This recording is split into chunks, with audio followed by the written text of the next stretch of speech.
Hi there, I'm Vincent Boss and I provide dating and self-improvement advice. And in today's podcast, we're going to be discussing Dumper Guilt Timeline in 2021. I provide audio coaching to help people try and get their ex back or get a new girlfriend or boyfriend. Check out my website for more details. www.dateme.tips. Please check your spam and junk folders if you are expecting an email from me.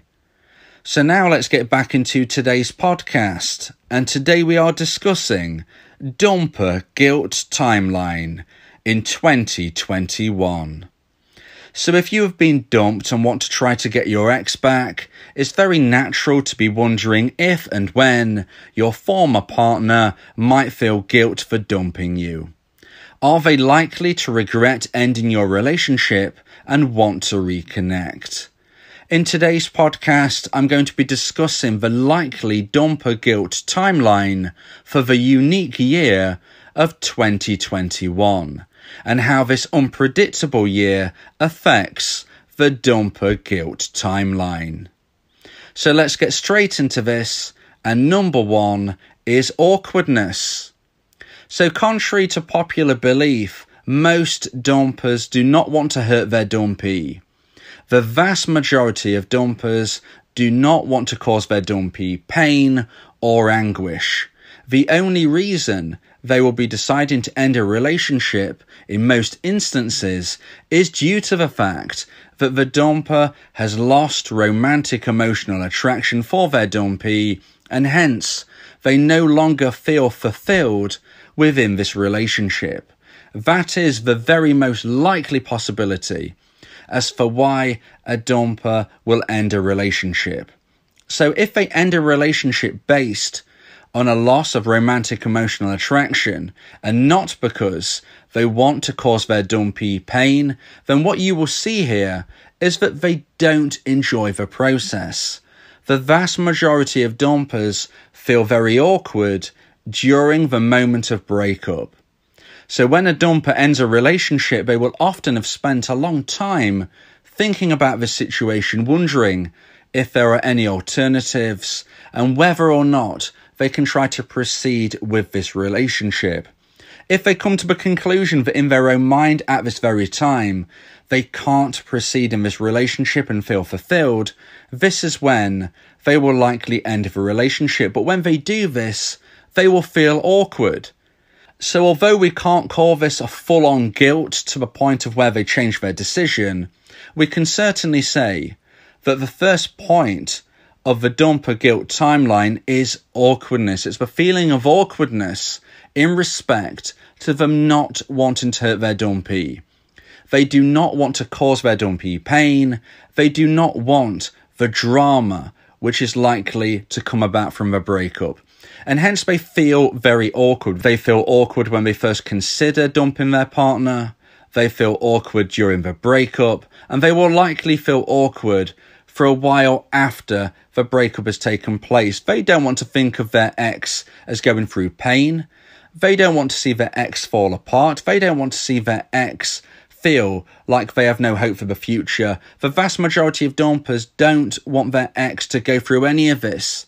Yet they understand and they recognise that their former partner is likely going through pain. And this makes them feel awkward. I will call it awkwardness at this stage, at this moment, at this point, because it is not enough guilt for them to change their mind, but it certainly is an element of guilt. It's certainly enough to put this on the dumper guilt timeline because they are feeling guilty for hurting their dumpee, but they're not feeling guilty enough to want to do anything about it in respect to changing their decision. They feel that for themselves to live a fulfilled life, they need to move forward out of this connection and out of this relationship. But this doesn't stop them feeling awkward. It doesn't stop them feeling an element of guilt for causing the pain and the emotional turmoil that they know their dumpee is likely going through. So point number one on the dumper guilt timeline is awkwardness. So now let's move into point number 2 and the second point of a dumper guilt timeline in 2021. And point number 2 is frozen guilt. So originally, the honeymoon period for being single, in my opinion, is roughly around the 6 months mark. Now, of course, this isn't an exact date. For some people, it would be less than 6 months. For some people, it would be more than 6 months, maybe even stretching towards a year.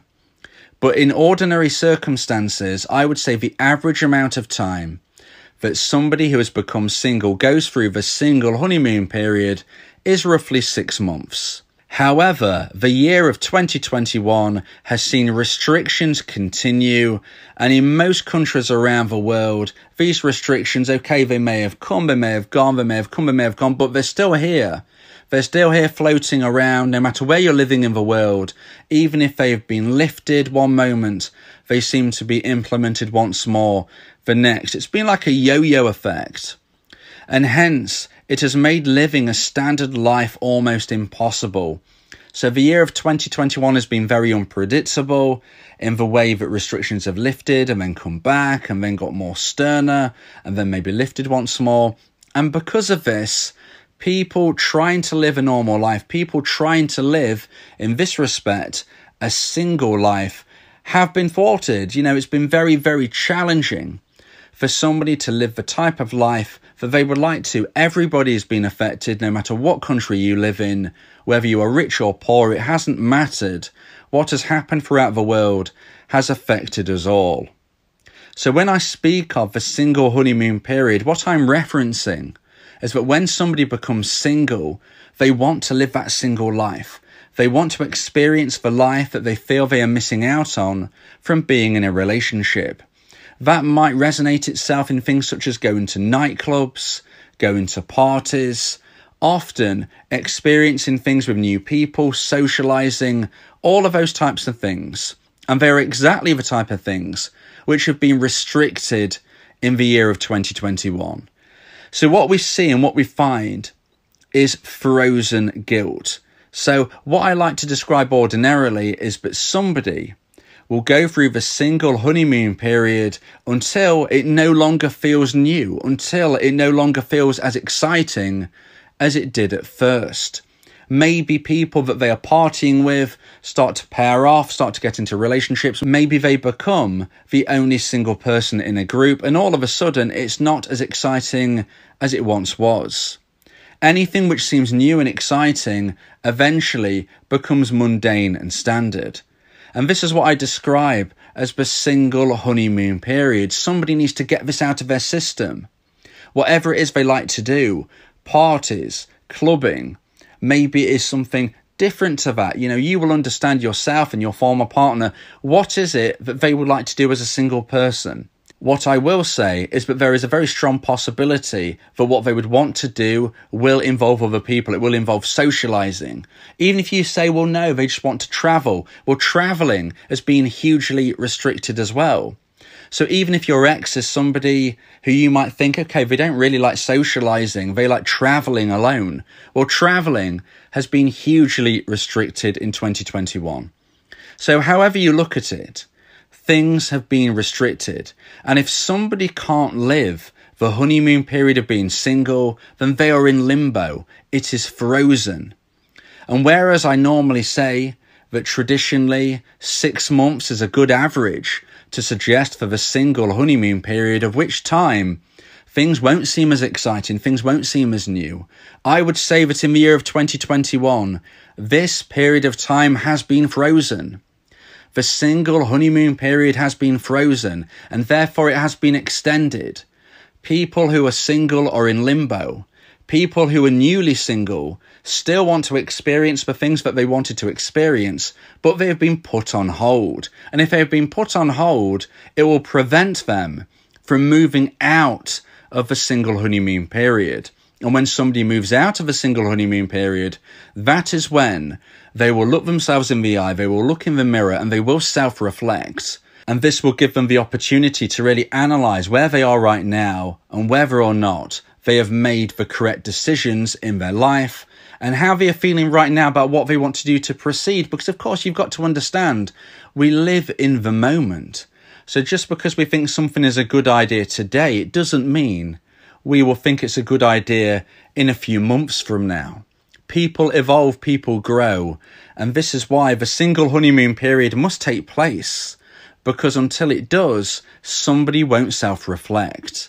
And what we've seen in the year of 2021 is frozen guilt. So on the dumper guilt timeline for 2021, we have to include point number 2, frozen guilt. This part of the timeline has been frozen, it has been stretched out, and unfortunately for dumpies, this might mean it takes the ex longer before they self-reflect. So now let's get into point number 3 and the final point of today's podcast of the dumper guilt timeline in 2021. And point number 3 is eventual reflection. So as we was just discussing, the frozen guilt period has meant that the single honeymoon period has been extended. People want to experience certain things that they've not been able to, and they will stay in limbo until they can do those things. How long this will last, unfortunately, we don't know for certain, but what we can say is that as restrictions start to lift, then people can start to experiment and live the life that they feel they need to get it out of their system. But eventually, self-reflection will take place. Eventually, self-reflection has to take place. Now, how long into the future this will be, we can't say. As I said, ordinarily, I would say 6 months was the average, but it certainly wasn't the case for everybody. Some people self-reflected sooner, some self-reflected later. I would say up to a year, maybe. But with the dumper guilt timeline slowing down in 2021, this could be kicked further into the distance. This could be moving into 2022 and beyond, of course, depending on when your breakup took place, and when self-reflection will happen will depend on if and when the dumper can live that single honeymoon period. But eventually, self-reflection will take place. Eventually, you will have the moment of knowing that your dumper, your former partner, is going to look themselves in the eye, they're going to look in the mirror, and they are going to self-reflect. And this is very important, because when this happens, we refer to this as ignition. This is an ignition of the possibility of your ex, the dumper, feeling guilt. This is the ignition of the possibility of your former partner regretting the breakup, regretting their decision. But this will only be the case if they have enough fuel. An ignition on its own is not enough. They need fuel to ignite in their mind to decide that they've made the wrong decision. But what is fuel? Well, fuel is romantic emotional attraction. At the time of the breakup, this level was very, very low. When you was first together, the attraction level was high. Then the dumper started to lose romantic emotional attraction, and when it hit a certain low point, they decided to end the relationship. For your ex, your former partner, the dumper, to ever reconsider their decision, they need to have regrown new romantic emotional attraction up to a certain high point, which will position them so that if they have the ignition of self-reflection or other types of triggers that I've mentioned in previous podcasts, this will create combustion in their mind, and this will be the moment that the dumper will likely regret their decision and want to reach out to their ex, the dumpee. So the ignition is the self-reflection, where the dumper really looks themselves in the eye and decides, have I made the right decision? Am I on the right path? Do I miss my ex? That is the ignition. If there is enough fuel of romantic emotional attraction which can be regrown by the dumpee behaving in the appropriate way, if that has hit the necessary high point, then when ignition hits fuel, we have combustion. And at that point, that is when the dumper will likely regret their decision and contact their dumpee. That is, in my opinion, the likely dumper guilt timeline in 2021. Of course, this doesn't happen precisely in the same way for everybody. We do have to generalize. There is no 100% guaranteed way to get your ex back, and there is no 100% guaranteed way to predict somebody's behavior. But what I'm saying to you here is a generalized viewpoint of what most dumpers will go through during 2021. If you believe that this podcast has helped you, then please consider buying me a coffee. The link to do so is in the description. Yeah, if you miss your ex, we can help with that. Help you get him back, or we can help find you someone else. Yeah, Vincent Bo, the relationship coach, giving you some insight, bringing you a new approach. DateMe.tips, go and check the site, giving you advice, helping with your love life. Get your ex back, or move to the next. Ain't no sweat, you know Vincent Bo got you. Finding love ain't no problem. Yeah, DateMe.tips, check it out now.